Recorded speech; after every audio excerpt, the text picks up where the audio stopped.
noite a todos, aos irmãos da Casa Espírita, aqueles que frequentam nossa casa, aqueles que nos acompanham de suas casas,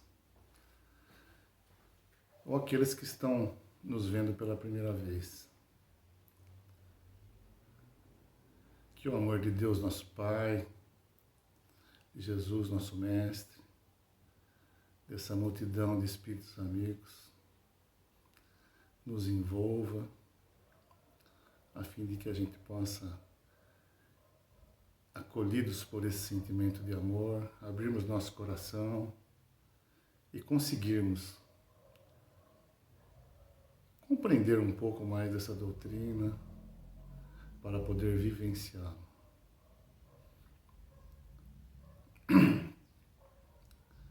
O tema dessa noite, porque toda sexta-feira, 8 da noite, é momento de estudo do Evangelho na nossa casa espírita em torno do Mestre. Então, apesar de não estarmos reunidos em nossa casa, estamos reunidos em torno do Mestre, de seus ensinamentos de amor, de seu Evangelho. O tema dessa noite é remorso e arrependimento. Essas duas palavras, remorso e arrependimento, elas são muitas vezes tratadas como sinônimos, como coisas iguais. Mas, na verdade, elas são sentimentos muito diferentes. O remorso é sempre uma tristeza que vem quando a gente sente que causou um dano indevido a alguém, quando nós sentimos que causamos um prejuízo para outra pessoa. Ou seja, remorso é um sentimento de culpa. Já o arrependimento, ele tem a ver com alguma coisa que nós fizemos e que não trouxe o resultado esperado. Na verdade, não trouxe um bom resultado, né? Trouxe um mau resultado, como se diz, deu ruim. Mas o arrependimento não envolve obrigatoriamente um dano a terceiros. Por exemplo, a pessoa pode se arrepender de ter feito um mau negócio imobiliário, comprou alguma coisa que pagou caro, não gostou. Podemos nos arrepender de ter escolhido um mau lugar para passar as férias, de não ter estudado para uma prova. Quem nunca, né? Porém, o remorso sempre vem acompanhado do arrependimento. Então se trata de uma tristeza dupla, de ter cometido o erro e de ter prejudicado alguém.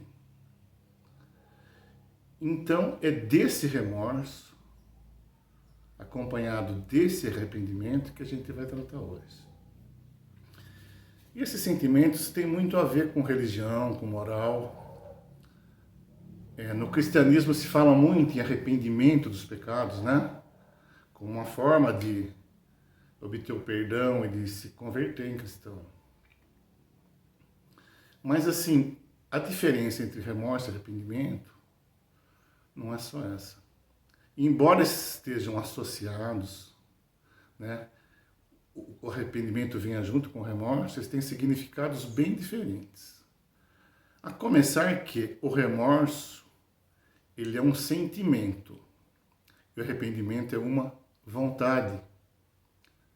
O remorso, ele vem quando a gente erra e a consciência dolorosa, né, gera a culpa.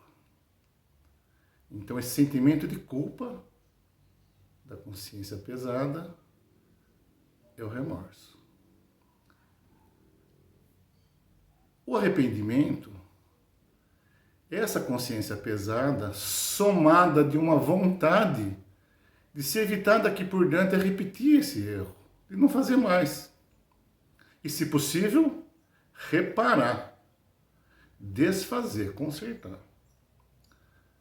Em termos espíritas, podemos dizer que o remorso é o começo do castigo, enquanto que o arrependimento, junto com a caridade e a fé, é o começo da felicidade. Quando a gente fala começo do castigo, não é que Deus castiga, porque Deus não perdoa e não castiga. Deus, acima de tudo, é amor, é justiça, é perfeição. E nós, quando vamos contra as suas leis de amor, de justiça, de perfeição, obtemos consequências de acordo com os nossos atos. É a famosa lei de causa e efeito que rege o universo, né? Na física, a lei de Newton, né? A lei de ação e reação. Toda ação gera uma reação em sentido contrário, na mesma intensidade e proporção, né? Ou seja, tudo que vai e volta. Se a gente comete uma boa ação, temos, por consequência, uma boa consequência. Se temos uma ação muito boa, o resultado é uma consequência muito boa. Assim como uma má ação tem uma má consequência, uma ação muito ruim, uma consequência muito ruim. E onde estão gravadas as leis de Deus, as leis divinas? Elas estão gravadas nas escrituras sagradas, na Bíblia dos cristãos, no Alcorão dos muçulmanos, na Torá dos judeus, no Bhagavad Gita dos hindus. Sim, lá está registrado. Mas se tivesse registrado só em escrituras, a gente dava um jeito de interpretar do nosso jeito, falar que não é bem assim, de manipular essas leis. Mas uma das perguntas tão importantes do Evangelho que Kardec fez é: onde estão gravadas as leis de Deus? Os Espíritos foram categóricos. Na consciência. Portanto, as leis de Deus estão gravadas na nossa consciência.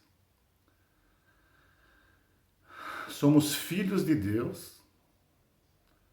E Deus, essa semente divina, está no nosso íntimo e traz consigo todas as suas leis gravadas. Nem sempre a gente tem isso de maneira consciente, mas está em nós. Na nossa consciência, o conceito de bom, de mal, de certo, de errado. Portanto, a gente pode muitas vezes não ser descoberto pelas leis humanas, ou se julgado que não com muita justiça, mas da consciência de onde nós escapa.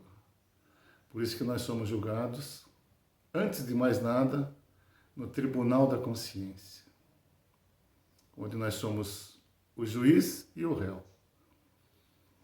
Mas sentir culpa é uma coisa boa, porque reconhecer o erro é um sinal de avanço. Muita gente não sente culpa ou não se arrepende. Ou por os que não sentem culpa pela pouca evolução, pelo endurecimento dos sentimentos, ou por uma vivência exclusiva de egoísmo e de orgulho, né? Sem se importar com os demais, nem percebe que está prejudicando as outras pessoas, né? Ou aqueles que se arrependem até, ou aqueles que sentem a culpa, mas não se arrependem por causa desse orgulho, desse egoísmo, né? Que arrependimento é coisa de fraco, e também não tem esse olhar, essa empatia com o que fez por irmão. Um exemplo disso é a oração do fariseu e publicano. Está no Evangelho de Lucas, capítulo 18, versículos de 9 a 14. E eu vou ler a parábola do fariseu e do publicano. E disse também esta parábola a uns que confiavam em si mesmos, crendo que eram justos, e desprezavam os outros. 2 homens subiram ao templo a orar. Um fariseu e outro publicano. O fariseu, estando de pé, orava consigo mesmo dessa maneira: Ó Deus, graças te dou porque não sou como os demais homens, roubadores, injustos e adúlteros, nem ainda como este publicano. Jejuo 2 vezes na semana, dou os dízimos de tudo que possuo. O publicano, porém, estando de pé, de longe, nem ainda queria levantar os olhos ao céu, mas batia no peito dizendo: ó Deus, tende misericórdia de mim, que sou pecador. Digo-vos que este desceu justificado para sua casa, perdoado. E não aquele, porque qualquer que a si mesmo se exalta será humilhado, e qualquer que a si mesmo se humilha será exaltado. Então veja que o fariseu não tinha culpa nenhuma. Ele só olhava o erro dos outros, né? Que as pessoas eram ladrões, injustos, adúlteros. E essa oração ele fazia em voz alta. Não sou como esse publicano aí falando para o outro ouvir. Porque o publicano, como era um cobrador de imposto, cobrava imposto para Roma, era tido como uma pessoa errada, né? Já o publicano se reconheceu pecador, não tinha coragem nem de levantar os olhos. Se sentia culpado. E nós, né? Quantos de nós, né, fariseus modernos, não passamos a vida olhando para os defeitos dos demais, né? Sem olhar os nossos erros, sem assumir as nossas culpas. Portanto, culpa e consciência estão ligados. Como nos orienta Joana de Ângeles, né? Nos esclarece e orienta daqui para frente. Ela disse que a culpa ela aparece como uma forma da gente de purgação, de limpeza, né? Que a gente tem que pôr para fora, porque isso é necessário para que a gente se liberte dos conflitos íntimos que geraram essa culpa, que gerou o erro. Por que a gente cometeu esse erro? Por que a gente age dessa forma? Assim como no corpo físico, quando a gente sente dor ou febre, é um sinal do organismo de que existe uma infecção, né, e que o organismo já está combatendo, nos alertando para que a gente também olhe para as causas e também procuremos essa cura. Assim o espírito também. Deus é perfeito, né? Então, quando a culpa aparece, é sinal de que a gente está fazendo alguma coisa errada. É necessário que a gente examine o motivo dessa culpa. Por que a gente errou? Para que a gente possa se libertar disso e não agir mais dessa forma. E ela fica gravada lá nas nossas profundezas. Fica gravada no espírito, nos alicerces do espírito. E a culpa, ela se manifesta, ela se exterioriza, às vezes de uma forma consciente, quando a gente sabe por que está sentindo culpa e sabe do nosso erro, ou de uma maneira inconsciente, se manifestando através dos complexos mecanismos, né, de autopunição, quando a gente vive se culpando e não sabe por quê. Quantas pessoas não são assim? Por que isso? Porque essa culpa pode estar enraizada num passado muito distante, em outras vidas, oriunda de erros e crimes que ficaram escondidos, que não foram justiçados. Ou mesmo num passado já próximo dessa vida mesmo, né? Coisas que nós fizemos, frutos da nossa extravagância, da nossa delinquência, que ficaram ocultos. O fato é que a culpa, ela gera graves distúrbios íntimos.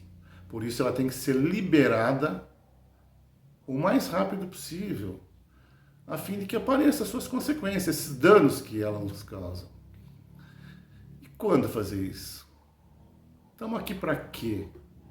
A existência terrena é toda uma oportunidade de aprendizado contínuo. Cada instante que a gente vive é uma nova chance de crescimento, de conhecimento, de conquista. Portanto, saber utilizar cada momento é um desafio, né? Para todo aquele que trabalha pela sua evolução espiritual. Águas passadas não movem moinhos, já diz o ditado popular com muita sabedoria. Portanto, não devemos ficar presos em lembranças negativas. Isso só vai entorpecer o nosso entusiasmo para as ações edificantes, nossa vontade de agir no bem, que é a única forma de trazer esperança, que a gente se liberte dessa culpa. Então, ficar parado naquelas paisagens sombrias da culpa é coisa de quem ainda não descobriu, não é consciente da sua própria responsabilidade perante a vida. Coisa de quem está se negando à bênção da libertação. É preciso sair dessa forma de arrependimento. É preciso agir da maneira, depois de arrependido, agir de maneira correta, edificante, no bem. Né? É a gente se reabilitar dos erros através de uma nova maneira de agir, de acordo com o nosso novo estado de espírito. Hoje nós não somos mais as mesmas pessoas de outras vidas, nem de tempos atrás. É a soma de nossas ações positivas, nossas atitudes no bem, que vai quitar a nossa dívida moral perante as leis divinas, perante a divina consciência que está dentro de nós mesmos. E o importante não é para quem se faz o bem ou o mal, mas a ação em si, né, com relação à harmonia universal. É importante o que se faz, se faz mais o bem do que o mal. Porque é assim que a gente vai superar as nossas culpas, fazendo mais o bem do que o mal, através de ações positivas, reabilitadoras, que são resultado de pensamentos íntimos, também nobres. E como a gente nos alimenta? Porque a boca fala do que o coração está cheio. A gente faz aquilo que pensa. Para que a gente nos alimentemos então do Evangelho de Jesus, de seus exemplos. Nós que somos espíritos de tudo que a doutrina nos oferece. E vivenciar isso.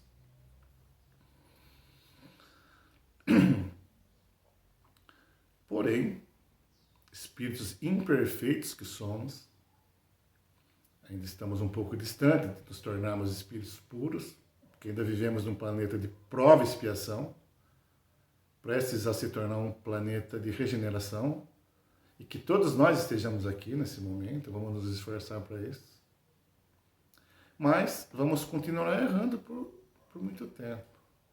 Portanto, se o erro é inevitável, assim como será inevitável a culpa que vem do erro, o remorso e o consequente arrependimento, também é inevitável o sofrimento expiatório, ou seja, a consequência do que a gente fez como forma de aprendizado, de justiça, né? Mas aí é uma coisa já positiva, que a gente compreendendo a necessidade disso, já estamos nos preparando para querer reparar também aquilo que o mal cometido. Portanto, não é necessário, a gente não deve prolongar esse tempo desse estado emocional da culpa, né? Para que isso não se transforme em masoquismo, quando a gente gosta de sofrer, sofrimento desnecessário e perturbador, que acaba gerando autocompaixão e autopunição. A gente fica se achando coitadinho e se punindo o tempo todo.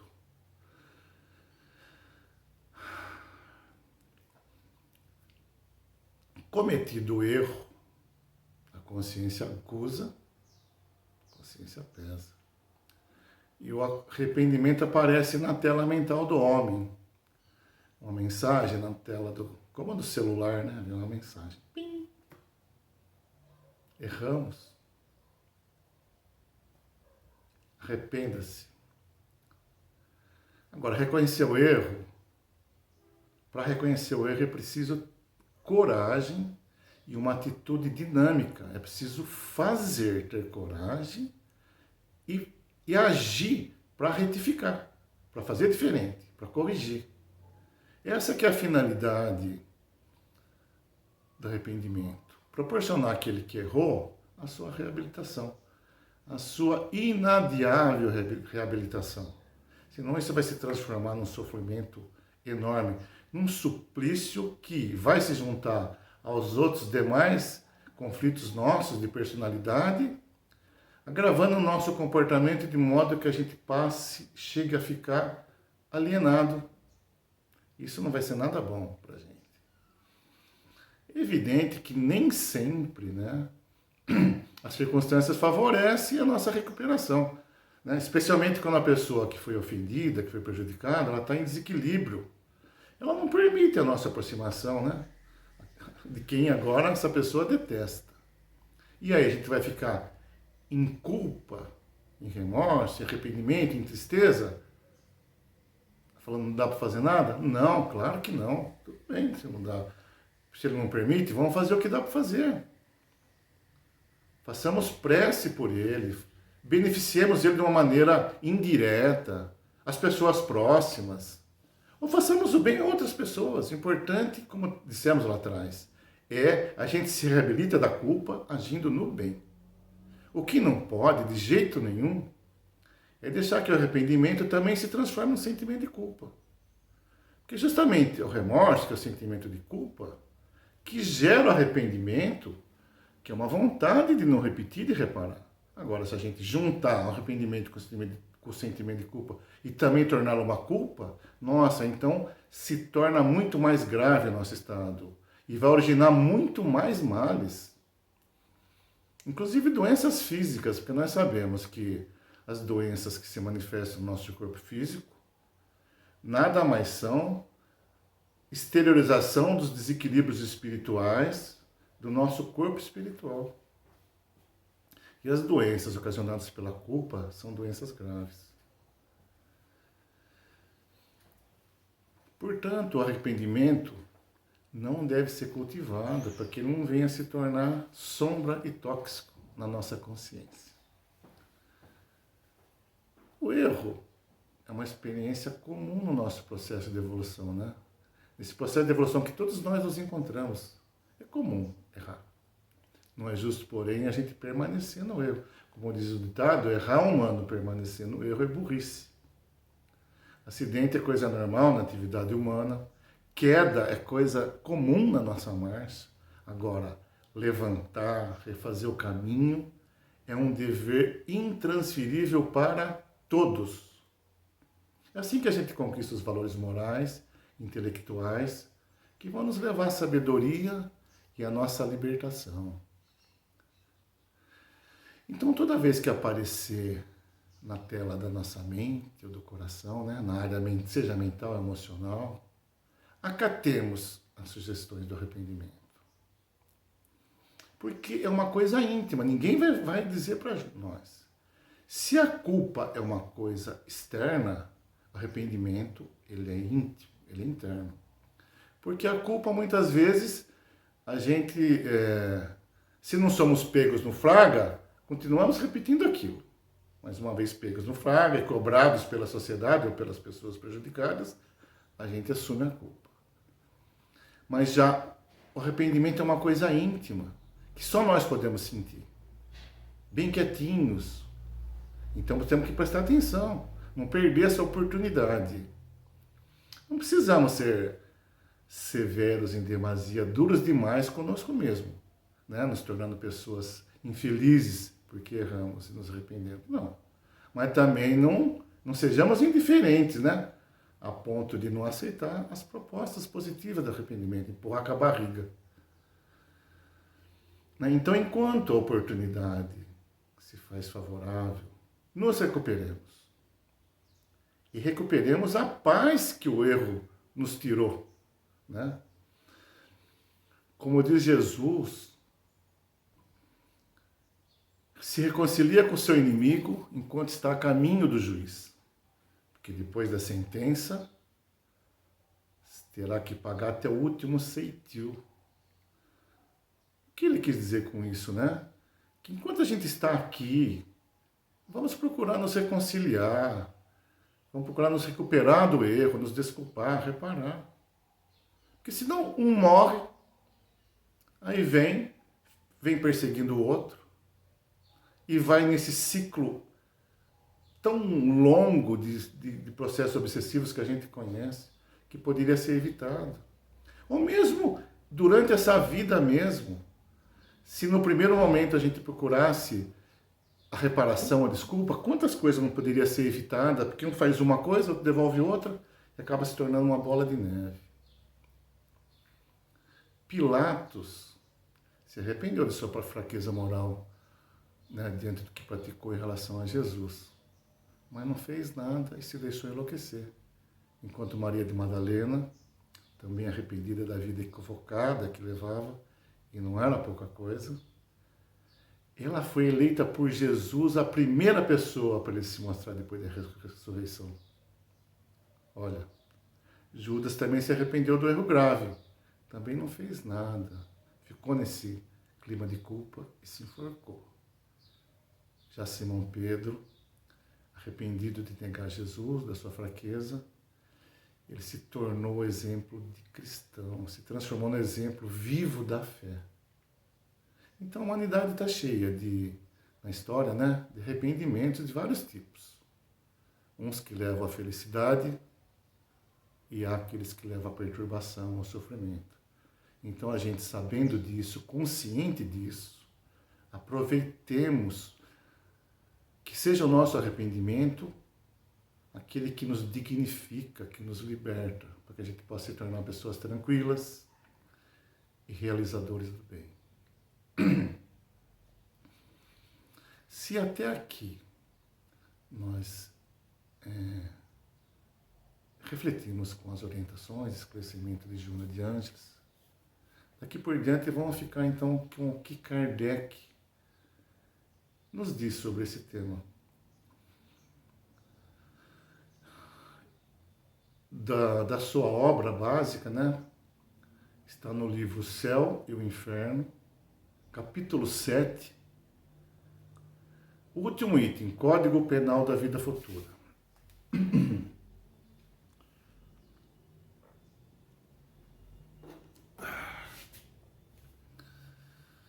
Então, eu vou lendo e a gente vai interpretando, né? Vamos refletindo sobre o que diz Kardec.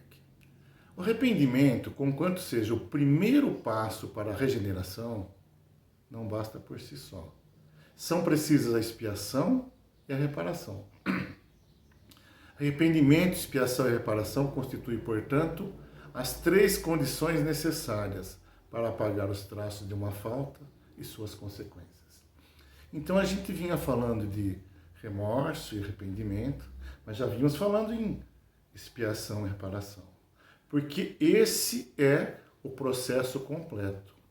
Esse é necessário todo esse ciclo para que a gente possa realmente anular o mal que fizemos. Olha lá, ó. Só arrepender não basta, é o primeiro passo. Ó, é preciso também expiação e reparação. Expiação é a gente passar pela consequência daquilo que fez para entender, para que seja feita a justiça, para o nosso aprendizado. E a gente se prepara para desfazer o mal que fizemos. Onde erramos, acertarmos. Onde fizemos o mal, fazer o bem. E diz ele, né? Se não fizermos, além do arrependimento, a expiação e a reparação, nós não vamos apagar os traços das faltas e das suas consequências. Continua ele. O arrependimento suaviza os travos da expiação, abrindo pela esperança o caminho da reabilitação. Só a reparação, contudo, pode anular o efeito, destruindo-lhe a causa. Do contrário, o perdão seria uma graça e não uma anulação. Né? O arrependimento, que nos faz sentir o mal que nós cometemos, a vontade de não fazer mais e de reparar, né? Nos dá essa esperança de se reabilitar. É para isso que a gente vai agir. Mas só quando a gente reparar, quando a gente consertar, onde fizemos o mal, fazer o bem, onde erramos, fazer o certo, é que a gente vai anular o efeito, vai destruir a causa. E diz ele, do contrário, o perdão seria uma graça e não uma anulação. Muitas crenças religiosas, né, acreditam, né, que o perdão é uma graça divina que basta pedir perdão que os pecados são desfeitos. Não se tem que fazer mais nada. Kardec nos esclarece. Não, é necessário anular. Deus sim age, a misericórdia divina existe, a graça de Deus nos assiste, nos dando força, nos dando amor e até mudando muita coisa sim. Mas é necessário que a gente faça por onde? Que a gente expie e repare. E preste atenção nessa fala de Kardec, que está no rodapé desse item. A necessidade da reparação é um princípio de rigorosa justiça, que se pode considerar verdadeira lei de reabilitação moral dos espíritos. Veja bem, está claro, né? E objetivo. A necessidade da reparação é um princípio de rigorosa justiça, princípio da justiça divina, que se pode considerar verdadeira lei de reabilitação moral dos espíritos. Sem a reparação, nós não conseguimos a nossa reabilitação moral, a nossa recuperação espiritual. E ele diz, entretanto, essa doutrina, nenhuma religião ainda a proclamou. Por quê? Por que será, né? Que eles preferem acreditar que Deus perdoa, que a gente tem que só pedir perdão. Só se arrepender. Porque para que a gente reparar, é necessário estar em contato com a pessoa. E quando a pessoa morre? E depois que ela morreu, como é que a gente vai reparar? Né? E essas crenças, essas religiões, essas outras doutrinas, não tratam da vida após a morte. É aí que entra a reencarnação, que nós conhecemos tão bem. Se não podemos reparar nessa vida, se não estamos mais lado a lado, vai ter que ser numa próxima vida. Então Kardec diz, a reparação consiste em fazer o bem àqueles a quem se havia feito o mal. Quem não repara os seus erros numa existência, por fraqueza ou má vontade, achar-se-á numa existência posterior em contato com as mesmas pessoas que de si tiveram queixas, e em condições voluntariamente escolhidas, de modo a demonstrar-lhes reconhecimento e fazer-lhes tanto bem quanto mal se tenha feito. Tá claro aí, né? Então, reparar é fazer o bem para aquelas pessoas que nós fizemos mal, diretamente para essas pessoas. E olha o que ele fala, quem não repara numa existência, por que a gente não repara já? Por fraqueza ou má vontade. Eu sei que eu errei, mas não quero reparar. Aí nós teremos que, numa outra vida, né, aquelas pessoas que têm queixa da gente, que nós prejudicamos, a gente vai ter que, em condições voluntariamente escolhidas, aqui, o planejamento reencarnatório, né? De modo a gente fazer o bem para quem a gente fez o mal. E por que esperar tanto tempo? O planejamento reencarnatório depende da disponibilidade, eles têm que colocar todas essas pessoas próximas, né? Às vezes não é uma coisa que se consegue tão rapidamente para que a gente possa desfazer esse mal feito. E veja, em condições voluntariamente escolhidas, nós é que escolhemos. Tem que ficar bem claro. Porque muitas vezes a gente fala assim, não escolhi essa vida para mim, não. Eu não quero isso aqui para mim, não. Por que está acontecendo isso comigo? Com essa pessoa? Porque quando a gente está aqui, a gente se arrepende e tal. Mas quando a gente está do outro lado, a gente se arrepende muito mais. A gente percebe a bobagem que é, os motivos que levaram a gente a não se arrepender, a não se reconciliar. Né? Que isso era o mais importante. Que era viver bem com as pessoas, aprender a amar. Então, uma vez no plano espiritual, a gente vendo tudo que fez, muito arrependido, quer corrigir logo isso. E na hora de planejar com os instrutores espirituais a nossa nova encarnação, a gente pede um monte de coisa. Pede para vir cego sem uma perna, para apanhar desse, sofrer daquilo, tudo. Eles falam, não, calma. Calma que a gente sabe. Não, não, eu aguento, quero resolver logo. Não, não, vai por mim. A misericórdia divina sabe. Vamos devagar. E eles acabam deixando que a gente faça 10% daquilo que queria. Aí depois, uma vez aqui, a gente fala, não, eu não escolhi isso não. Não escolheu mesmo. Escolheu 10 vezes mais. Né? Continua Kardec. Nem todas as faltas acarretam um prejuízo direto e efetivo. Quer dizer, nem tudo foi mal que a gente fez diretamente para alguma pessoa. Em tais casos, a reparação se opera fazendo o que se deveria fazer e foi descurado, cumprindo deveres desprezados, as missões não preenchidas, praticando o bem em compensação ao mal praticado.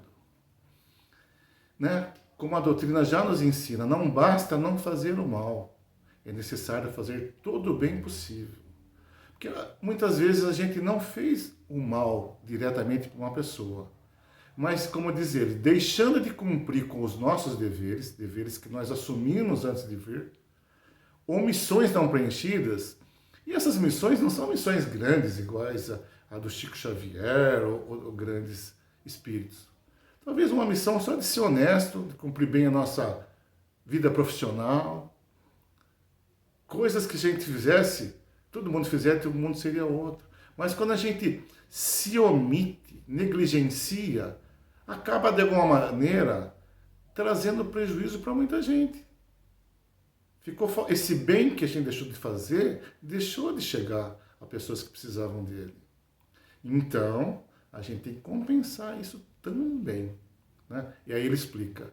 Isto é, tornando-se humilde se for orgulhoso, amável se foi austero, caridoso se foi egoísta, benigno se foi perverso, laborioso se foi ocioso, útil se foi inútil, frugal se foi intemperante, trocando em suma por bons os maus exemplos perpetrados.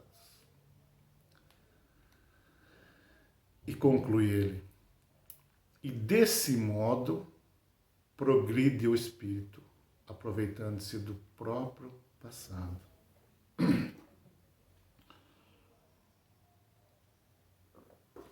Que legal isso, né? Que bonito isso, né? A gente aproveita, é das experiências, é dos erros que são necessários para que a gente aprenda. Como dizia Paulo, né, na sua carta aos Tessalonicenses, examinai tudo, mas só retende o bem. Devemos olhar tudo que nós fizemos para não repetir o mal e ficar só com uma boa parte. E para encerrar, se citamos Paulo, vamos citar também Pedro, na sua célebre frase, na sua primeira epístola. O amor cobre a multidão dos pecados. Que a gente está falando de pecado, arrependimento, expiação e reparação. Mas a expiação e a reparação são necessárias para o aprendizado, para que a gente não volte a fazer mais o mal contra o nosso semelhante, sim o bem. Pratiquemos o amor, caminhemos em direção a Deus, que é amor. Não necessariamente nós vamos ter que sofrer as consequências de todo o mal que praticamos. Por quê? Se a gente já estiver fazendo só o bem, quando a gente tiver só o bem, não vai ter mais necessidade da gente sofrer essas consequências. Porque nada mais justo, né, do que fazer a justiça, pagar a justiça divina com amor. Mas a gente não sabe, né, o que nós teremos que passar ou não teremos que passar. Mas ainda que tenhamos que passar por tudo, Haroldo Dutra Dias nos esclarece como que o amor cobre uma multidão de pecados. Dizia ele que se a gente pensa exclusivamente só na gente, se vivemos só para nós, vivemos uma vida egoísta, de interesse próprio, a gente acaba isolado. Não porque as outras pessoas nos isolam, nós nos isolamos sozinhamente. Mas, se a gente sai do nosso interesse, do nosso eu, em direção ao nosso semelhante, atendendo às suas necessidades, nos sensibilizando com os seus sofrimentos, oferecendo a ajuda que podemos dar. Quando a gente visita um doente, faz uma vibração por ele, uma prece, um passe, palavras de reconforto, de ânimo, aquelas pessoas que estão desanimadas, aqueles que estão arrependidos, os que estão culpados, os que têm problemas físicos, emocionais, espirituais, seja qual for o desequilíbrio. Quando a gente dá do nosso tempo, da nossa atenção, da nossa vontade, saímos de nós para tentar minimizar a dor do outro, ajudar a carregar a sua cruz quando ela está muito pesada. O que nós não sabemos que Deus nos pede, que Jesus nos ensina, mas o que nós não sabemos é que ao lado daquele irmãozinho tem várias entidades espirituais, vários espíritos encarnados, 1, 2, 3 ou mais, que amam esse irmão, que estão tentando lhe ajudar também. E que registram esse nosso ato de bondade. Se sensibilizam com a nossa boa vontade de querer ajudar. E pensam, somos gratos quando essa pessoa precisar, vamos ajudar ele. Então, as horas, os minutos, os momentos, todas as oportunidades em que a gente vai em direção de nosso irmão, sensibilizados pelas suas necessidades, tentamos ajudá-lo, seja que forma for, seja financeira, emocional, através de prece, uma palavra, só de ouvir, de consolar. Nós vamos conquistando uma multidão de amigos desencarnados, invisíveis, que nós não sabemos. Que um dia, quando chegar a nossa hora, e essa hora vai chegar, teremos uma multidão deles a nos ajudar. E é dessa forma, diz Haroldo, que o amor cobre a multidão de pecados.